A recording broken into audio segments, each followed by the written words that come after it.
Shalom, selamat siang bro and sis sekalian yang dikasihi Tuhan. Apa kabar hari ini?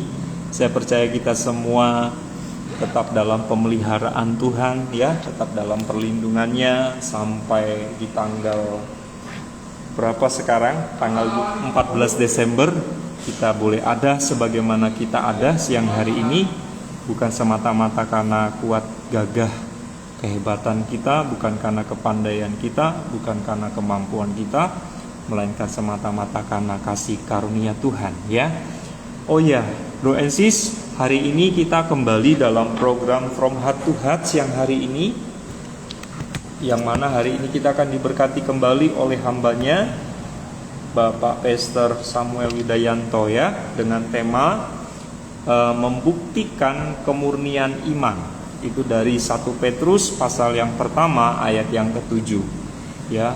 Sebelumnya mohon maaf bro and sis, kalau kemarin saya sedang dalam perjalanan pulang, itu sinyal provider saya itu lemah sekali, jadi nggak kuat untuk melakukan siaran live di IG ya. Jadi mohon maaf kalau kemarin kita tiadakan sementara. Nah, hari ini kita kembali adakan. Sambil kita menunggu Pastor Samuel tadi sudah izin akan agak terlambat saudara, karena beliau sedang membeli obat buat orang tuanya ya. Jadi kita mulai dulu saja dengan berdoa, biar Tuhan menolong, Tuhan menyertai, dan Tuhan memberkati percakapan kita siang hari ini ya. Mari kita berdoa. Bapa di dalam surga, terima kasih untuk siang hari ini kami boleh kembali berjumpa di hari yang baru. Kami boleh memiliki semangat yang baru, kami boleh memiliki harapan yang baru, kami boleh memiliki kekuatan yang baru, sekalipun permasalahan kami tidak kunjung selesai, malah persoalan yang kami alami semakin datang silih berganti. Oleh karena itu Tuhan, ajari kami untuk menghitung hari-hari kami sedemikian, agar kami dapat memperoleh hati kami yang bijaksana, supaya kami tetap mengucap syukur senantiasa dalam segala hal. Sebab itulah yang Engkau kehendaki bagi setiap kami yang mengaku percaya kepada Tuhan. Tuhan, berkati akan podcast From Heart to Heart siang hari ini yang akan memberkati kami, Bapak Pastor Samuel Widayanto, dengan judul topik hari ini, membuktikan kemurnian iman. Tuhan tolong percakapan kami siang hari ini sehingga boleh benar-benar memberkati kami, boleh benar-benar menguatkan kami, meneguhkan iman kami, meneguhkan pengharapan kami semakin lagi kepada Tuhan. Tuhan, beracaralah Engkau siang hari ini dari awal pertengahan hingga pada akhirnya, kiranya jadi seturut dengan kehendak dan rencana Tuhan. Berkati juga bro and sis yang sudah berkenan mampir dalam kesempatan siang hari ini dimanapun mereka berada. Tuhan menjangkau mereka, Tuhan menemui mereka, Tuhan beracara kepada mereka melalui program hari ini. Tuhan, kami siap dan kami sambut akan kebenaran firman-Mu. Bersabdalah bagi kami semua. Dalam nama Tuhan Yesus Kristus kami berdoa dan mengucap syukur. Haleluya, amin, amin, amin. Ya, sekali lagi shalom, selamat datang bro and sis sekalian yang dikasihi Tuhan. Hari ini kita akan kembali mempelajari tentang membuktikan kemurnian iman ya.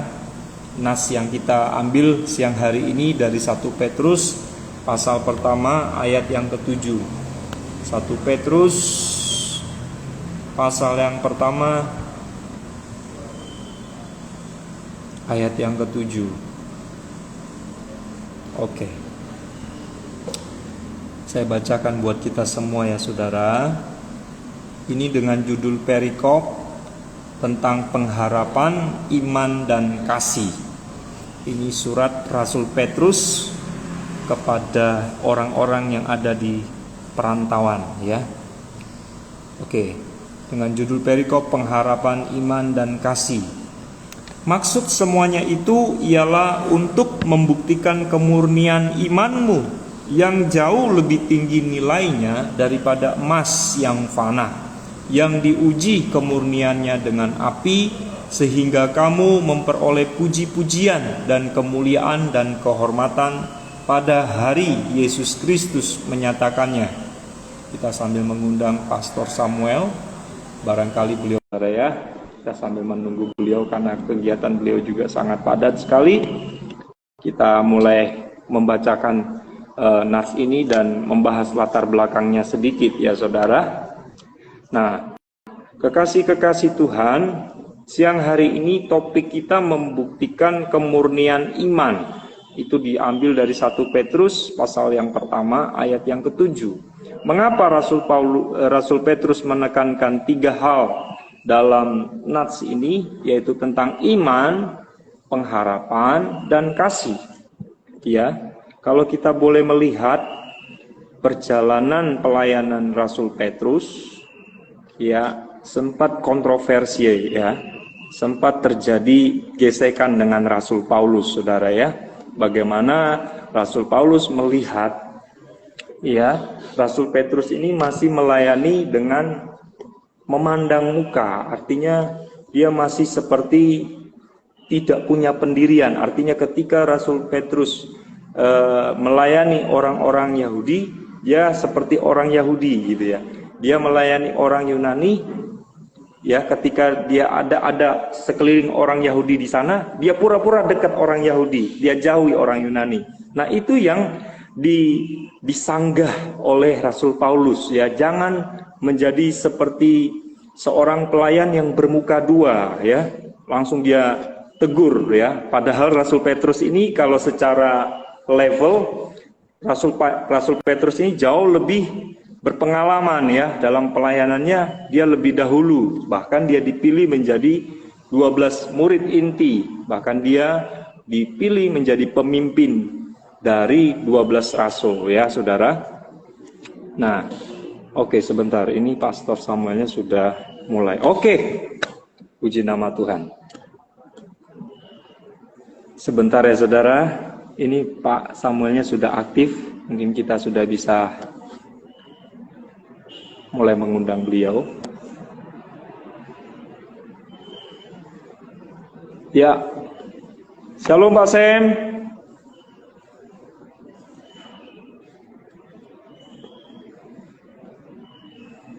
Shalom Pak.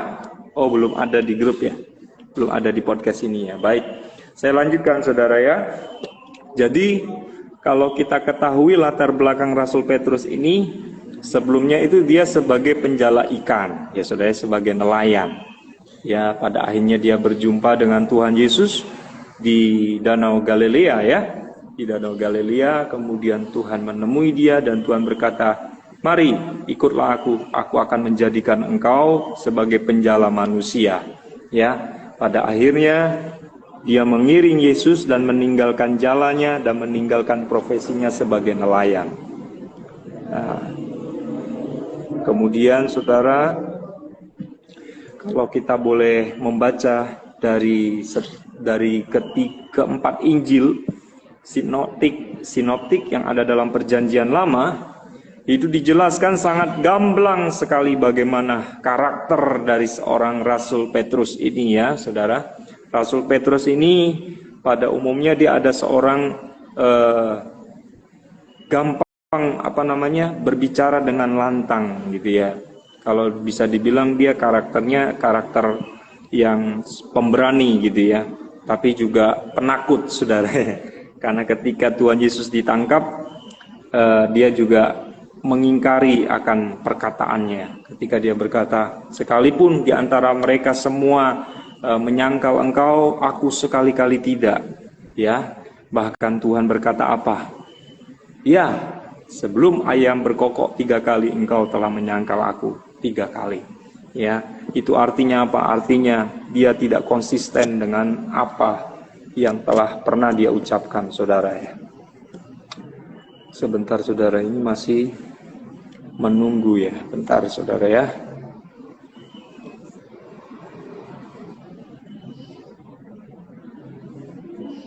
Akhirnya saudara, saya lanjutkan ya, ini sebagai latar belakang saja, nanti untuk isi daripada podcast ini nanti Pak Samuel yang akan memberikan penjelasan atau penjabaran lebih lanjut, saudara ya. Akhirnya, singkat cerita, Rasul Petrus ini dia memang adalah seorang yang dekat dengan Tuhan. Bahkan dikatakan ada 3 murid yang diberikan julukan murid yang dikasihi Tuhan. Yang pertama itu Yohanes, kedua Yakobus, ketiga ini adalah Simon Petrus, saudara ya. Tapi pada perjalanan pelayanannya, dia ini seorang yang tidak bisa mengontrol akan emosionalnya ya. Mungkin secara ini EQ-nya dia bisa masuk ke dalam kalangan manusia yang bukan tertutup. Ada istilahnya, dia manusianya gampang terbuka, tetapi ceplas-ceplos, saudara, orangnya ya. Akhirnya suatu ketika Tuhan berjalan di atas air, dia pun memberanikan diri untuk meminta Yesus, meminta izin kepada Tuhan Yesus untuk dia juga bisa berjalan di atas air. Ini membuktikan bagaimana orang ini nekat, saudara ya, berani gitu ya. Tetapi di balik keberaniannya ada ketakutan, ada kegentaran, ya, ada kekhawatiran yang membuat dia tuh tidak bisa percaya diri, ya, tidak bisa bertahan pada keyakinannya di awal, ya. Kalau keyakinannya di awal sangat sekali kuat, ya, dengan sebuah kalimat, Tuhan izinkan aku berjalan menghampiri engkau, ya. Pada akhirnya dia bisa berjalan, saudara. Tapi pas pertengahan mau menemui Tuhan, sampai ke dekat posisi Tuhan, dia mulai merasa angin, ya, angin, terus tiupan angin yang besar, ya, gelombang yang sangat besar, ya, dia rasakan dan dia merasa takut, saudara. Akhirnya dia tenggelam. Artinya apa? Artinya di sini dia tidak punya pendirian. Di sini dia tidak punya sebuah pendirian yang kokoh, tidak mempunyai sebuah kekonsistenan, ya. Artinya dia gampang berubah keputusannya. Nah, pada akhirnya di balik itu semua, dia menyangkal Tuhan Yesus, ya. Dalam perjalanannya dia pernah menyangkal Tuhan, tetapi dia menyadari akan kesalahannya dan dia bertobat. Ya, dia bertobat.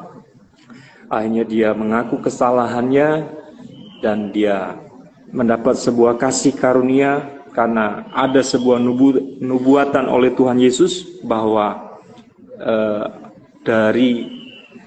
bahwa Simon Petrus itu akan menjadi batu dasar yang teguh, ya, bagi gereja-gereja Katolik. Itu sebuah landasan bagaimana pernyataan Yesus kepada Simon Petrus bahwa dari kepemimpinan dia akan memimpin, ya, dia akan memimpin, akan mendirikan gereja Tuhan, ya, bahwa dia menjadi batu karang yang teguh, ya. Nah, saudara, kita boleh belajar bagaimana dari Simon Petrus ini, bukan seorang siapa-siapa, dia adalah seorang nelayan biasa, tetapi bisa dipakai Tuhan untuk memberitakan kabar baik, ya. Bahkan di dalam topik kita siang hari ini, tulisannya itu sangat luar biasa.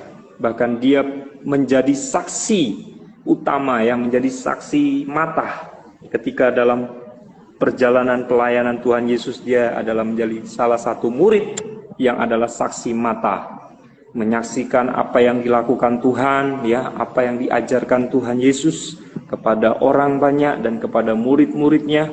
Dia menyaksikan semua, ya, apa yang dikerjakan oleh Tuhan, apa yang dibuat Tuhan untuk membuat 12.000 orang, ya, menjadi kenyang dan tidak lapar.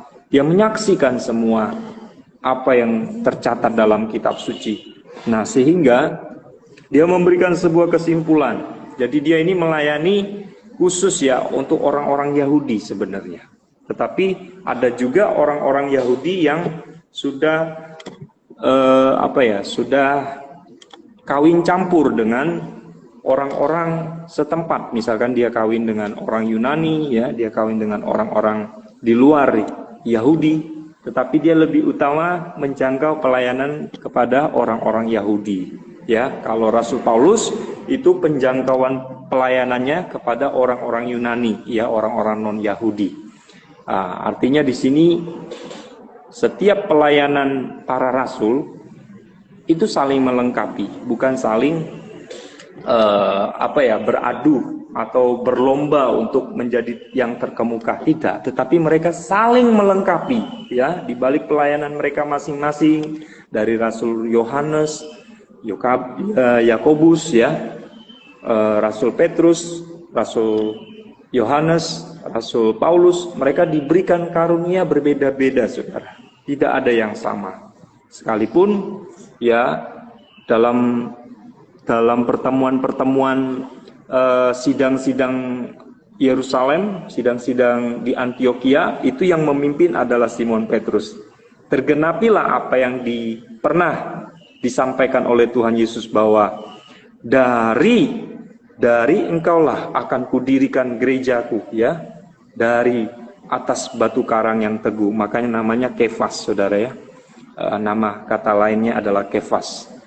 Ya, saudara, kita boleh belajar bagaimana pembaharuan dari sehari ke sehari, bagaimana Tuhan memilih Simon Petrus yang bukan siapa-siapa, yang tidak ada apa-apanya menjadi ada apanya, ya saudara, ya, menjadi bermanfaat. Ya, kalau kita boleh melihat bagaimana pengharapan dia, ya, dijadikan sebagai gembala atas sidang, ya, kalau di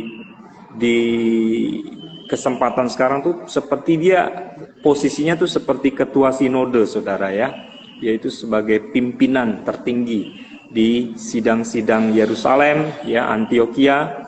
Dia adalah pemimpin karena tergenapilah apa yang menjadi nubuat Tuhan kepadanya, ya, saudara.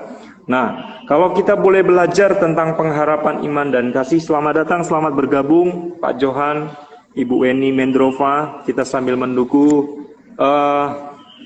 pembicara kita hari ini Pak Samuel, karena Pak Samuel sedang membeli obat buat ibunya, saudara.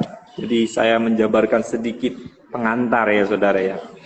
Nah, pada kesempatan ini dia tuh ingin menyampaikan sesuatu kepada orang-orang pendatang, ya, yang tersebar di Pontus, Galatia, Kapadokia, Asia Kecil, dan Bitinia, yaitu orang-orang yang dipilih sesuai dengan rencana Allah. Sehingga seperti yang saya sampaikan di awal, penjangkauan pelayanannya memang utamanya itu kepada orang-orang Yahudi, tetapi juga ada orang-orang yang datang, ya, perantauan, pendatang yang dia layani, ya, dicatat dalam 1 Petrus pasal pertama ayat yang pertama.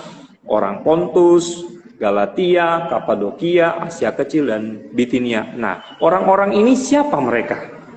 Ya, orang Pontus ini siapa mereka? Galatia siapa mereka? Kapadokia ini siapa mereka? Asia Kecil dan Bitinia siapa mereka? Jadi yang harus kita ketahui, bro and sis, orang-orang Yahudi, ya, saat ketika Yerusalem itu dimenangkan oleh orang-orang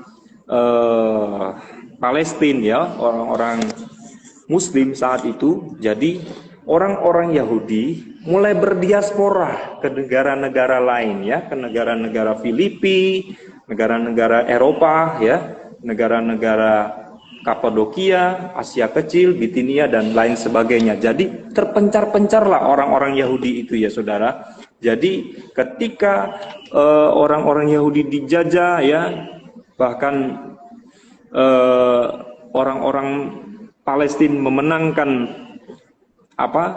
pertempuran, akhirnya mereka mau tidak mau harus pergi dari tanah air mereka dan berdiaspora, ya, ke negara-negara lain, ya, saudara. Akhirnya suatu saat jadi ada yang namanya pesta pertemuan ini, ya.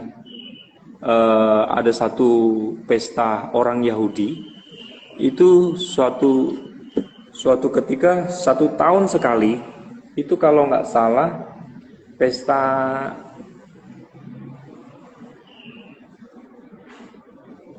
ini, ya, apa namanya, saya agak lupa, saudara, ya. Jadi 1 tahun sekali mereka harus pulang ke tanah air mereka, ke Yerusalem. Untuk apa? Untuk bertemu dengan keluarga, bahkan untuk merayakan hari Pondok Daud, saudara ya. Hari Raya Pondok Daud ya. Nah, Hari Raya Pondok Daud ini setiap tahun mereka akan pulang ke tanah air mereka. Sekalipun dari berbagai negara, mereka akan kembali ke satu titik wilayah, yaitu Yerusalem, untuk merayakan Hari Raya Pondok Daud. Nah, itu hampir mirip-mirip dengan saudara kita yang di seberang, saudara ya. Kalau mereka di Mekah, kita di Yerusalem. Ya, Yahudi maksud saya. Yahudi di Yerusalem. Nah, akhirnya disinilah kita boleh melihat bagaimana penjangkauan pelayanan Simon Petrus sangat luas, ya, sangat besar. Bahkan beban dan tanggung jawab yang dia pikul sangat besar, ya. Tidak sedikit ketika awal pelayanan Rasul Petrus ini ya, ketika dia berkhotbah di depan banyak orang, di depan 3.000 orang. Disitulah di dalam Kisah Para Rasul pasal 2 kalau tidak salah. Di sana tercatat bagaimana 3.000 orang ya bertobat dan diselamatkan oleh karena atas mendengar khotbah ya yang disampaikan oleh Rasul Petrus. Bagaimana kita boleh melihat seorang penakut ya, seorang pecundang, ya seorang yang tidak memiliki konsisten, seorang yang tidak memiliki sebuah kestabilan emosi, seseorang yang tidak memiliki sebuah pendirian yang tetap, tetapi bisa dipakai Tuhan untuk menjangkau orang-orang yang belum percaya, ya. Bahkan dia menjadi sebuah pelopor, ya, menjadi sebuah pelopor gerakan kekristenan, ya, di awal abad, saudara ya. Jadi kita boleh melihat bagaimana pelayanan Rasul Petrus dipakai Tuhan dari yang tidak bisa menjadi bisa, ya, dari yang tidak punya apa-apa menjadi punya apa-apa, ya, saudara, karena anugerah Tuhan. Nah, saudara, kita boleh belajar bagaimana yang disampaikan pengharapan, iman dan kasih. Ya, di sini kalau kita boleh melihat kenapa pengharapan ada di awal. Jadi sebagai sebuah prolog, Rasul Petrus memberikan sebuah pernyataan bahwa di dalam pengiringan Tuhan, pengiringan kita kepada Tuhan, ada pengharapan yang dinanti-nantikan oleh orang-orang yang percaya, ya, atau orang-orang yang dia layani, ya, orang Pontus, orang Galatia, ya, Asia-Asia kecil dan lain sebagainya, ya. Nah, di sana dia mau menekankan bahwa di dalam Kristus ada pengharapan. Di dalam Kristus sekalipun ada masalah, ya, sekalipun ada tekanan, bahkan di sana pun tidak sedikit ada ancaman untuk mereka bisa dibunuh, untuk mereka bisa disiksa, ketika mereka tetap mendeklarasikan iman mereka, ya, mendeklarasikan bahwa mereka adalah pengikut-pengikut Tuhan, maka risikonya adalah nyawa mereka, saudara. Ya, bahkan tidak sedikit dari murid-murid Yesus itu banyak yang menjadi martir, ya, banyak yang menjadi korban dari apa? Dari pemberitaan-pemberitaan mereka, ya, pemberitaan kabar baik. Kalau kita boleh mendengar Thomas itu tercatat dalam sejarah kekristenan, dia memberitakan Injil di tanah India, saudara, dan akhirnya dia meninggal. Kalau tidak salah Thomas itu meninggalnya ini ya, kalau tidak salah dia disalibkan tapi terbalik, saudara, kalau tidak salah ya. Nah, murid-murid yang lain ada yang digoreng. Kalau saudara pernah mendengar Rasul Yohanes di Pulau Patmos, ya, itu dalam proses dikejar-kejar oleh para pasukan Romawi, saudara, untuk ditangkap. Tetapi sebelumnya sempat pernah digoreng, saudara ya. Digoreng tapi tidak meninggal. Ini luar biasa Tuhan kita, ya. Bagaimana Tuhan melindungi hamba-hambanya, ya, yang saleh, yang kudus, ya. Nah, banyak juga seperti Rasul Petrus, ini juga disalibkan tapi terbalik. Mungkin Simon Petrus ini yang terbalik. Kalau Thomas ini kalau tidak salah matinya kalau tidak salah dia dipancung apa-apa ya, saudara ya. Thomas, bentar saudara ya, saya biar saya nggak salah saudara. Eh, Kematian Rasul Thomas. Iya. Nah,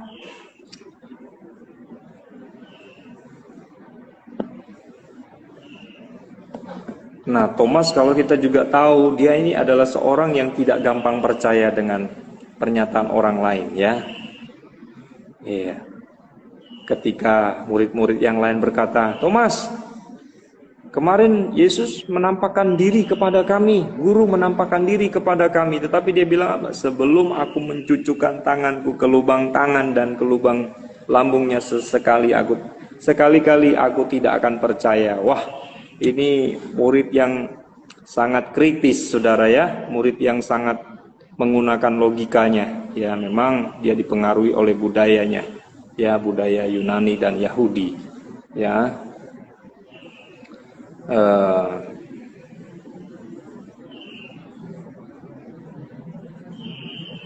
iya. Ini kita sambil menunggu Pak Samuel. Sepertinya Pak Samuel belum bisa dihubungi, saudara ya. Ya, sebentar saudara.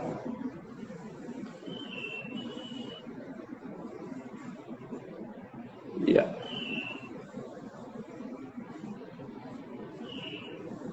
Terus saya menghubungi Pak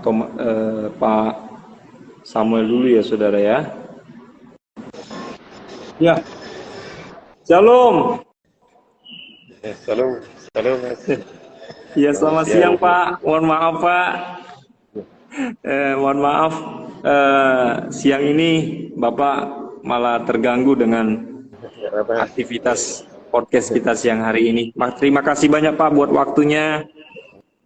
Sekalipun Bapak kesibukannya padat sekali ya, tapi terima kasih banyak atas kesediaannya Pak untuk memberkati kami. Mungkin langsung saja Pak,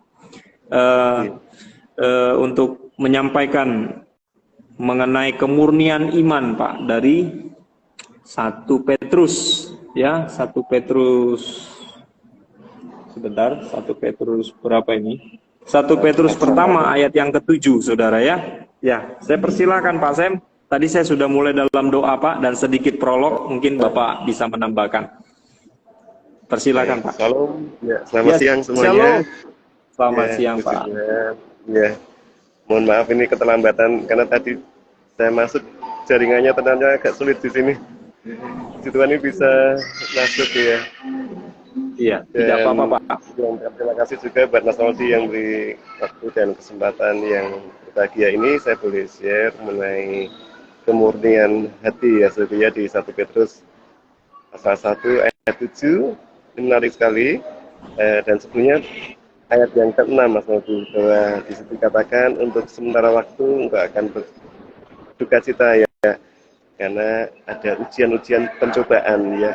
Tetapi semuanya itu dimaksudkan untuk memurnikan hati kita ya. Jadi memang kadang-kadang kita mengalami tadi berbagai tes ya, ujian ya, berbagai pencobaan ya. Maksud Tuhan tidak lain dan bukan adalah supaya ada kemurnian ya dalam hati kita ya. Dan yang menarik dalam New King James Version dikatakan proven genuine faith ya, iman yang proven itu terbukti ya, jadi genuine itu yang asli ya, jadi yang benar-benar bukan KW ini maksudnya, yang asli. Jadi Tuhan ingin melihat hati kita yang asli ya, dari lubuk hati kita, dan itu terbukti ya, proven ya. Jadi maka perlu dites, diuji, lolos ya, uji kualitasnya ya.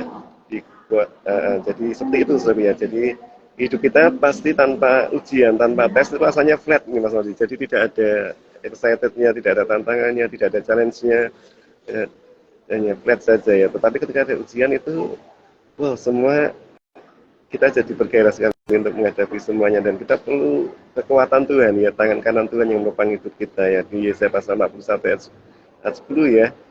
Dengan tangan kanan Tuhan lah yang menopang hidup kita tetap teguh berdiri ya, kita tidak goyah.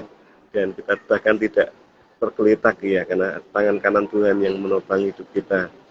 Dan Mas Nandri di kitab 1 Petrus ini, kalau kita tarik garis benang merah, memang hampir ya kita lihat pasal 1, pasal 2 itu ini mulai ujian hati ya, ujian kemurnian gitu ya. Jadi bagaimana kita bersikap meresponi akan masalah problem ya kehidupan ini menentukan ya kemurnian hati kita, apakah kita tetap tertuju pada Tuhan atau kita tinggalkan Tuhan ya, dengan mungkin segala ujian dan pencobaan yang ada di sana ya. Jangan sampai kita seperti Demas ya di kitab Timotius, ada yang masih ingat kisah Demas ya, bagaimana Demas ini dulunya setia ikut dalam pelayanan, rela menderita ya pikul salib ya bersama Rasul Paulus ya, tapi di tengah jalan dia undur ya, dia kembali ke kota asalnya di Tesalonika karena mungkin dia tidak kuat, dia tidak tahan uji ya. Nah ini disebut dengan sindrom Demas ya, jangan sampai kita ini seperti Demas ya, kita kembali ke jalan dunia yang sudah kita tinggalkan ya. Nah jadi penting sekali ya kita mengambil sikap dan respon hati yang benar ya. Jadi ujian dan pencobaan itu membuat kita lebih tangguh, lebih kuat. Bahkan ujian pencobaan itu membuat itu langkah promosi dari Tuhan ya. Tanpa Goliat, Daud tidak mungkin akan jadi raja ya. Tanpa Goliat, Daud tidak akan melihat tangan kanan Tuhan yang menopangnya. Sehingga dengan sebuah batu saja bisa menunggang balikan ya, membuat KO ya Goliat ya. Jadi Goliat ini perlukan ya untuk melatih sekali lagi otot-otot iman kita ya, otot-otot kita jadi kuat ya, tangguh ya. Kita tidak mudah menyerah ya, kita tidak mudah mengibarkan bendera putih ya. Jadi kita terus kibarkan panji Kristus kemenangan di dalam hidup kita ya. Jadi kita akan melihat kemenangan demi kemenangan bersama Yesus Kristus, Tuhan Yesus Allah kita yang ajaib ya. Kira-kira begitu Mas Laudi ya. Wow, luar biasa ya. Ya, di tengah-tengah kesibukan hamba ini tetap memberikan ruang untuk memberitakan kabar baik ya Pak Sem ya. Baik maupun tidak baik waktunya ya Pak Sem ya. Terima kasih Pak Sem buat penjabarannya. Tadi saya lanjutkan saudara ya. Jadi akhir dari pelayanan Petrus, Simon Petrus ini, dia berakhir menjadi seorang martir ya, menjadi seorang mati karena Kristus ya. Mati dikatakan Rasul Paulus, mati adalah keuntungan ya. Ya, mati adalah keuntungan. Karena mereka sudah menunaikan pelayanan mereka di dalam jalan kebenaran ya. Nah, kalau Rasul Petrus tadi matinya itu secara disalibkan tapi posisi kepalanya di bawah ya, kakinya di atas ya Pak Sem ya. Itu bebannya kalau tekanan darah saudara itu bisa pembuluh darah bisa pecah saudara ya. Itu tekanan karena darah dari atas ke bawah itu semua terkumpul di kepala saudara. Itu bisa berbahaya sekali ya. Kalau Tuhan Yesus dia berkata, jangan salibkan aku seperti Tuhanku karena aku tidak layak disalibkan seperti Tuhanku.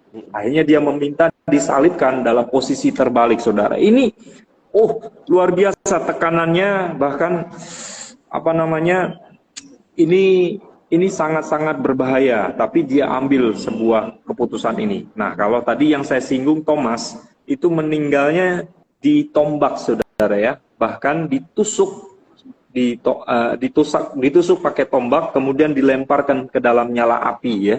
Itu luar biasa. Kemudian murid-murid yang lain juga sama saudara ya, seperti Filipus juga mati dengan sadis sekali saudara ya, disalibkan juga, dicambuk, dilempar ya saudara. Nah, kalau kita boleh melihat apa yang menjadi pengharapan mereka sehingga mereka mau menjadi martir ya. Kenapa mereka mau menjadi martir? Karena mereka tahu bahwa di dalam Yesus Kristus ada pengharapan. Pengharapannya apa? Jaminan hidup yang kekal ya Pak Sem ya. Bahwa di dalam Kristus ada jalan, satu-satunya jalan bahkan. Satu-satunya jalan kebenaran dan hidup. Tidak ada jalan yang lain untuk mendapatkan keselamatan dan hidup itu hanya melalui Yesus Kristus. Kemudian memang kalau tadi Pak Sem sampaikan bahwa pengharapan itu setidak itu menjadi sebuah pondasi seperti rumah ya. Bangunan itu bisa berdiri kokoh, bertahan lama kalau pondasinya kuat ya. Kalau demikian juga kehidupan kekristenan kita. Kalau pondasinya tidak kokoh ya, mungkin kita kurangi ya kekokohannya dengan mungkin Harusnya pengharapan kita itu menjadi pondasi yang kuat, tetapi kita kurangi kadarnya sehingga membuat pengharapan kita itu tidak bisa tepat pada sasaran ya, tetapi justru membuat pengharapan kita jauh dari apa yang menjadi ekspektasi kita ya saudara. Nah, pengharapan kita harus tetap di dalam tuntunan Tuhan. Jangan semau gue ya Pak ya. Kadang anak-anak muda kan maunya semau gue ya. Terus aku apa gitu ya saudara. Jangan ya. Jangan begitu ya.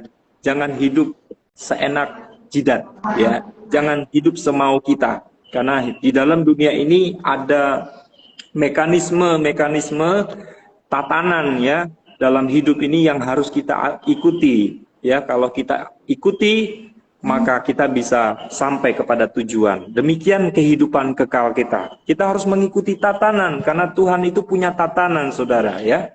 Tatanannya apa? Hidup suci, kudus, berkenan ya. Maka kita suatu saat akan diizinkan Tuhan masuk ke dalam kekekalan. Nah, karena itu milikilah sebuah pondasi pengharapan.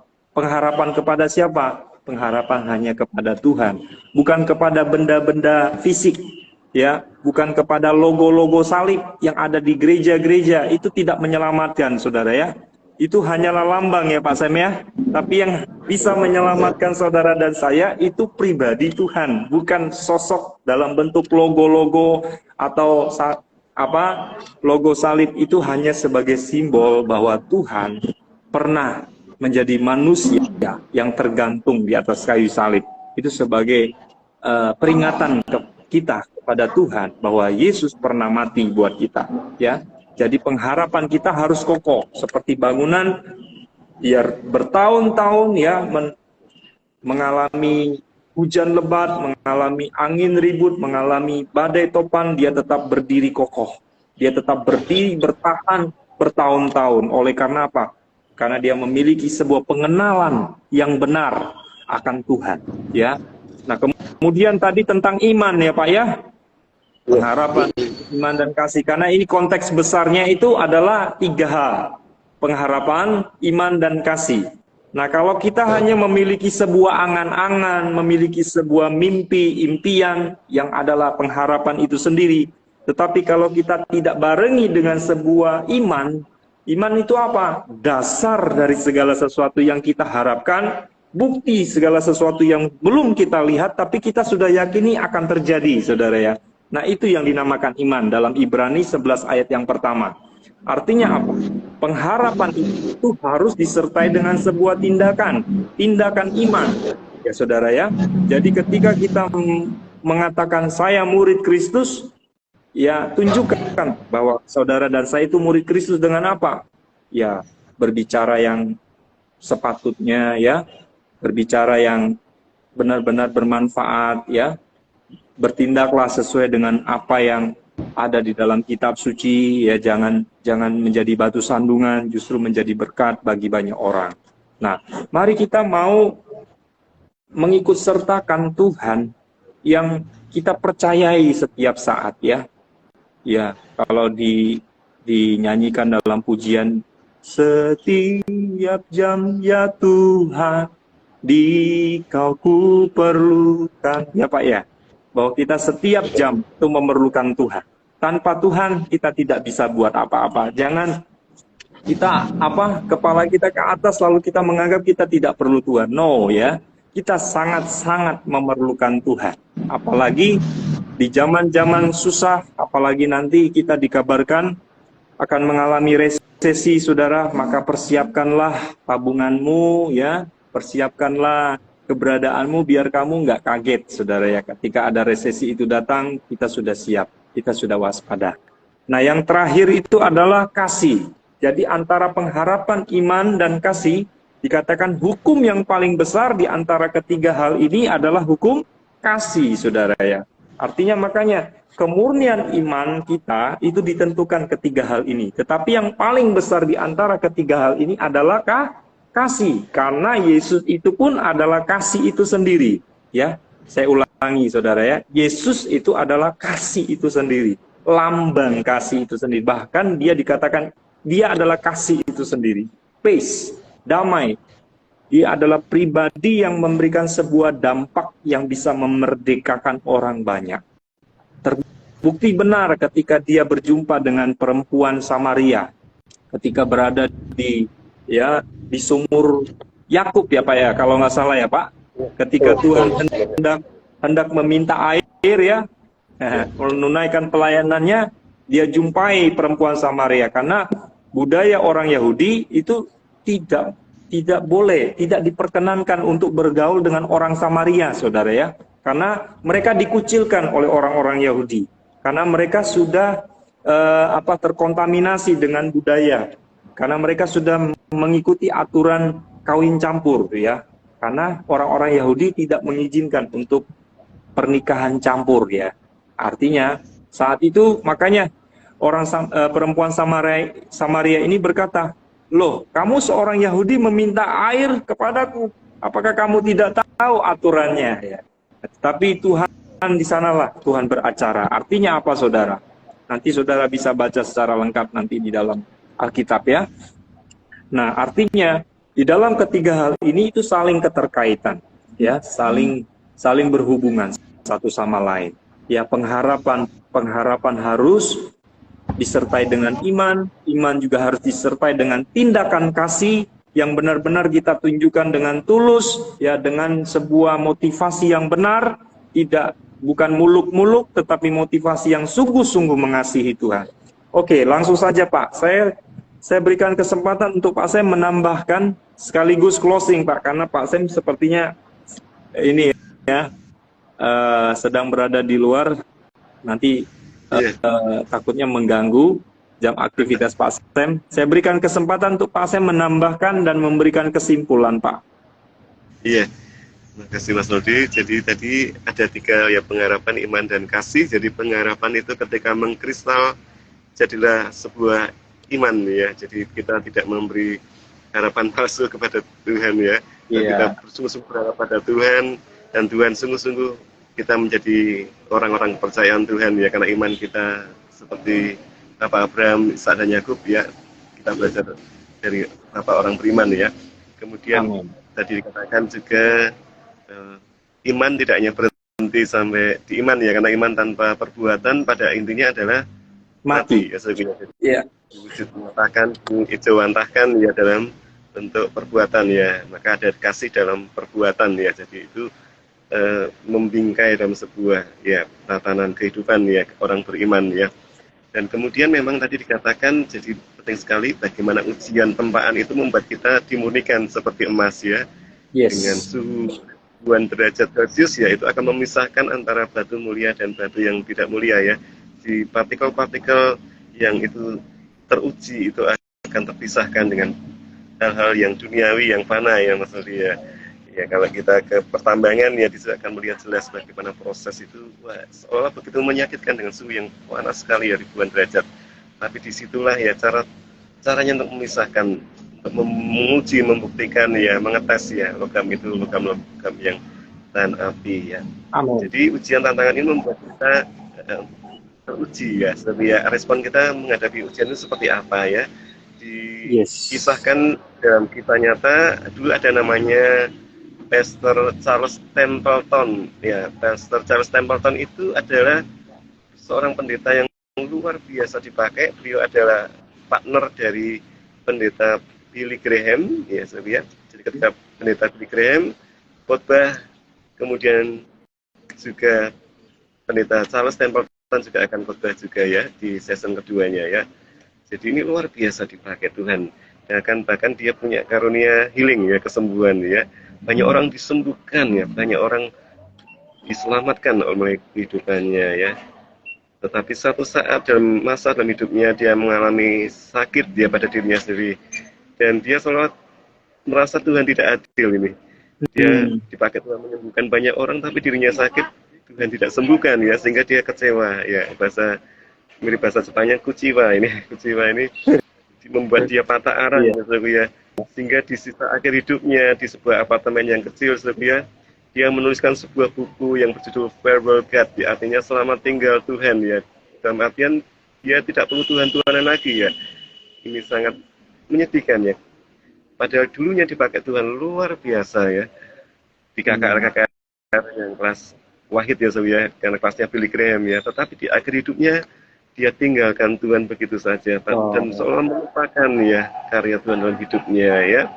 Dan ini respon yang pertama ya, orang yang istilahnya tidak melihat ya akan kuasa karya yang ajaib ya, dan dia hanya pengennya berpusat pada diri sendiri Mas Lali. Jadi pokoknya aku bisa sembuh, aku bisa sembuh. Sementara Tuhan punya rencana yang lain ya. Seandainya tidak sembuh pun Tuhan bisa memakai ya. Contohnya kalau kita lihat di Nick Vujicic ya, yang tak punya tangan ya, kakinya pun hanya 3 ruas kaki ya Jerry ya, tapi dia tetap give thanks ya, grateful ya, dia joyful, sukacita ya, dia bahkan menjadi mentor ya Sob ya, motivator kelas 1 dunia Sob ya. Bahkan meskipun dia tidak punya tangan, dia punya istri yang cantik ya dari Jepang Sob ya. Wah, ini luar biasa ya. Jadi secara dunia itu mustahil ya. Tapi Tuhan bisa ubahkan. Tujuannya untuk apa? Supaya orang melihat, oh ada karya Tuhan yang luar biasa. Meskipun tidak punya tangan, di kaki juga hanya tiga ruas ya, itu pun kecil ya.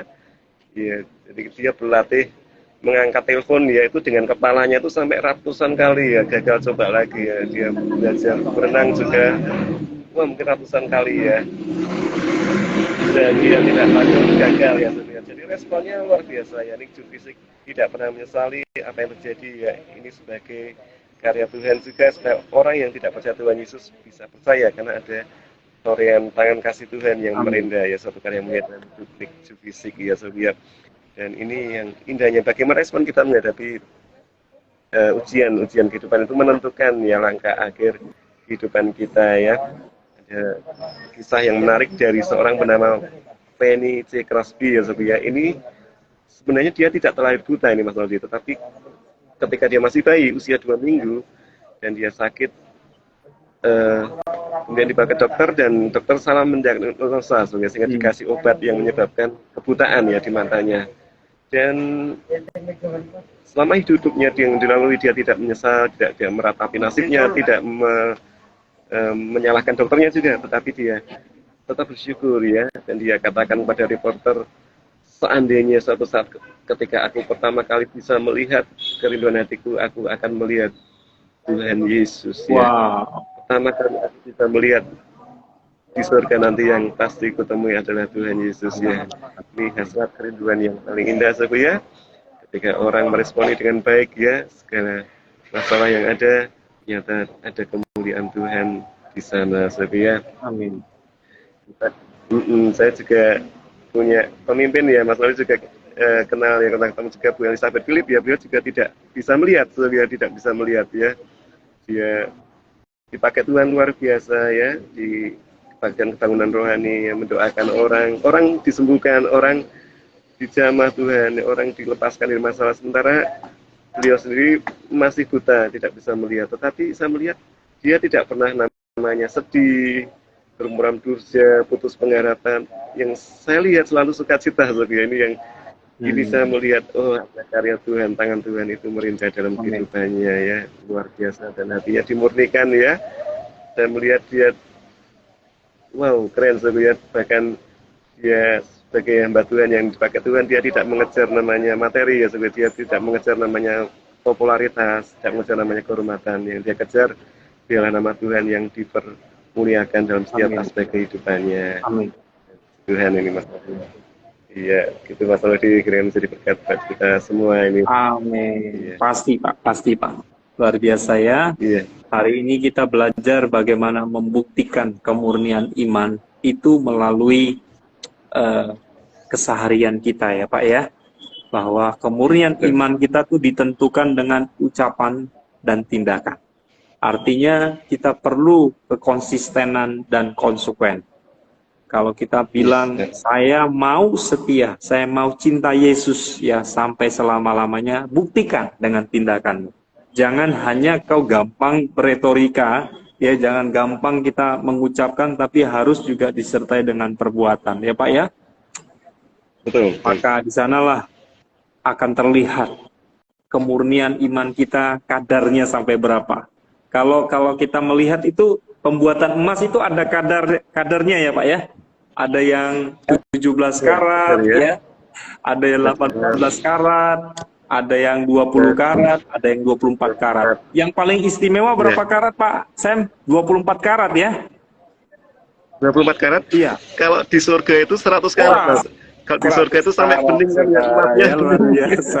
Oke, Emasnya bening. memang benar ya Bapak.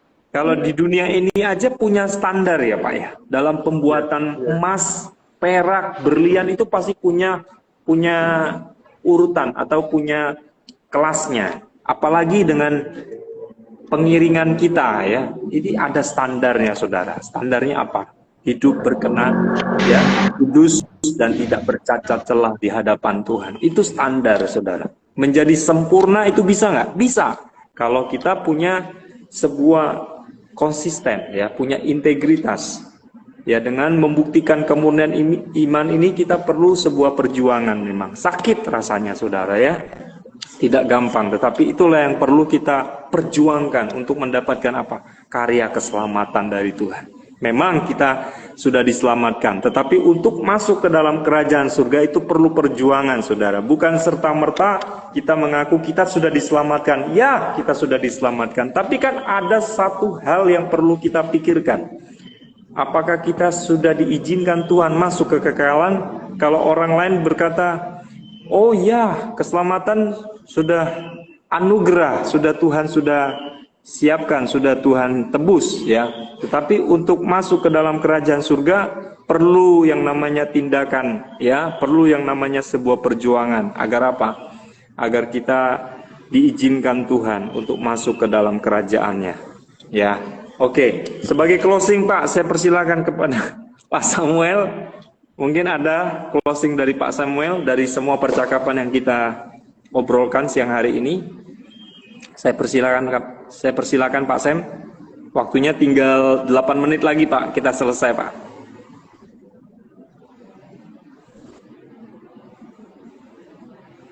Suaranya nggak kedengeran Pak Sam. Maaf Pak. Udah, baik. Sudah, mantap. Iya, baik.